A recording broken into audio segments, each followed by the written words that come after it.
トの動作確認に立ち会ってきました。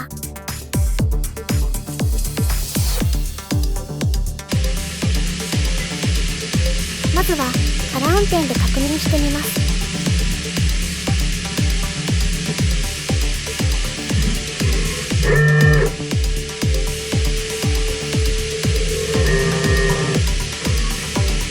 アプローチが同時3軸になってしまっています。これは後日修正になります。今回の動画は割り出しのみアップさせていただきます。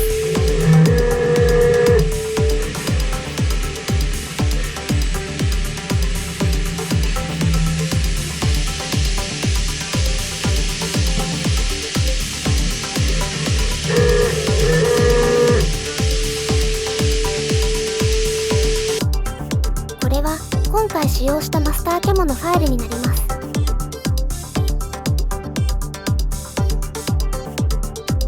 マシンシミュレーションで確認してみます。マシンシミュレーションはホスト実行前の動作確認になります。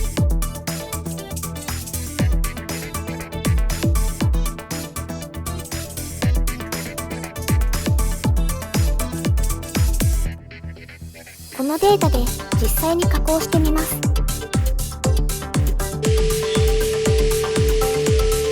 関根社長が段取りをしてくれました。SP モデルさんでは現在5軸オペレーターを募集中です。概要欄にリンクを貼っておきますね。詳しくは SP モデルさんまで直接お問い合わせください。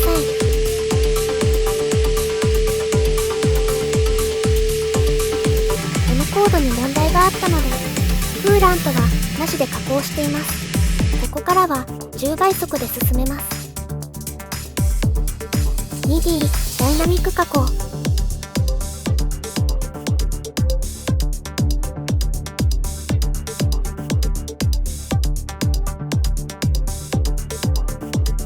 ペーシング。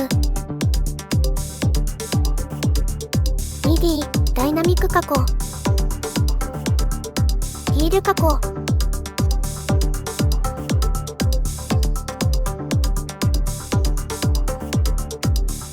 ヒール加工。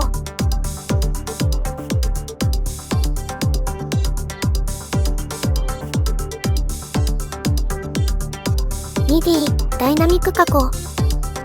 ヒール加工。